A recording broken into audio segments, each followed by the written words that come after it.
Hi guys, so I'm back with a new video and let's talk about She Dies Tomorrow. So I'm back with a new movie review, and this one I didn't see a lot of people talk about it, but as soon as I saw the trailer I was so damn excited.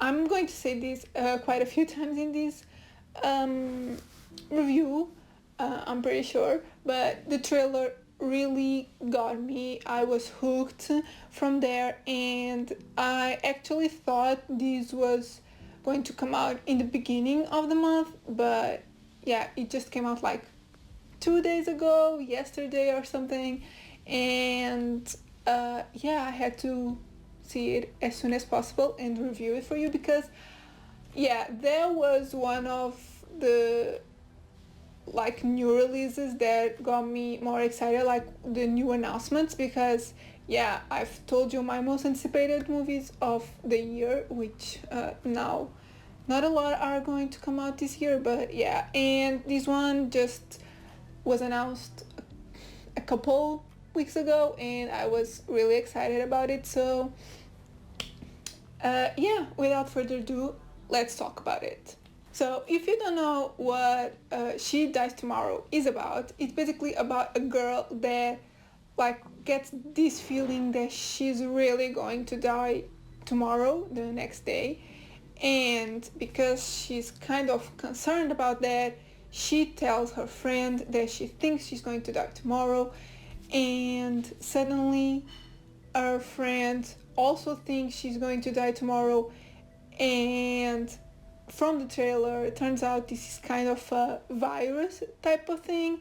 You tell someone that you think you're going to die tomorrow and that person also thinks the same, and then that person tells someone else, and so on, so on. So that's the basic premise of the movie, and I'll get into my thoughts in a minute. So the movie stars Caitlin Shield, Jane Addams, Josh Lucas, and Chris Messina. From these names, I only know Chris Messina. I've actually watched a couple of his things in the last couple of months. I don't know why, but it just turns out that he's in a lot of the stuff that I wanted to see right now. Weird, but yeah. Post that, let's get into my actual thoughts. So this movie was a bit of a disappointment. As I said before, the trailer looked really good and I was so hooked. Unfortunately, the movie didn't live up to the trailer. But before I get really picky with this movie, let's talk about positives. The movie has a great concept. I was hooked because of that. Also because of the cinematography. The photography was really great. Like the neon colors, all the pinks and blues and all that. I'm a sucker for that. I really like that in movies, especially in horror movies. And the acting was also good, decent.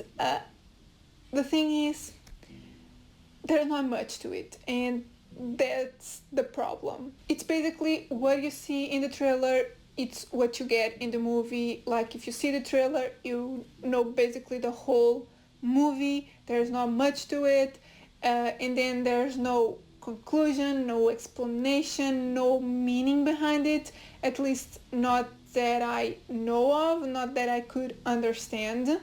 And this is one of those cases where the concept is really good, but it needed a bit more work. So yeah, I don't know, maybe there's something behind it that I just couldn't understand, but to me the concept is there, it just needed a bit more explanation. And I'm not one that likes to be spoon-fed.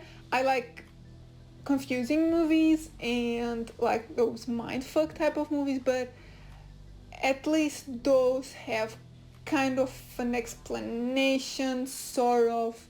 But this one, I just couldn't understand anything about it, and yeah, watching the trailer or watching the movie was basically the same thing, and actually the trailer was more captivating than the movie. Also, the movie is so damn slow, like it's really slow, and it is only 1 hour and 25 minutes, and it feels like 2 hours or more, and that's kind of an issue overall, and it's a big issue for me because I'm not really a fan of slow burns.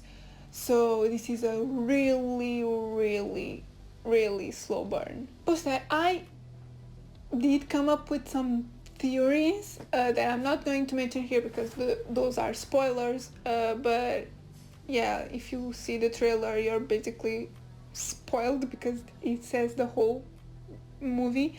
But although I do have some theories, none of my theories seem to make much sense. I'm just trying to fill in some gaps because yeah, this movie left me wanting a bit more. And to be completely honest, I only recommend this movie if you really like artsy, abstract type of movies, and if you don't mind slow burns. But if you're one that doesn't really like slow burns, like, stay away from this movie because this is really going to bore you and maybe piss you off because there's not much to it. So these are my thoughts on the movie. Now let's get into my scores. Overall, I gave it a 2.5 out of 5. As I said, I liked the premise, I liked the photography and the neon colors and all of that. Like, I was really torn between 2.5 and the 3, but I just couldn't get there because there's not much to the movie and I can't really recommend it to you, and I wouldn't ever watch it again. It really bothered me and bored me. So yeah, cinematography wise I gave it a 3.5 out of 5. As I said, cinematography, the photography is one of my favorite things about the movie, and that was really good. And something else that was also really good was the originality, which I also gave a 3.5 out of 5. Like, the concept is there, I really like it and I do think it's original, but the execution and the development of that concept wasn't there. So yeah. So guys, these are my thoughts on She Dies Tomorrow. Let me know in the comments what you thought of the movie, if you liked it, if you've watched it already, and if you haven't, if you're still planning on watching it. I would love to know your theories on that, but I can't really make you watch it, so yeah. Anyway, let me know all your thoughts on the movie in the comments, and yeah, if you liked the video, give it a thumbs up, subscribe if you're not subscribed yet, and I'll see you in my next video.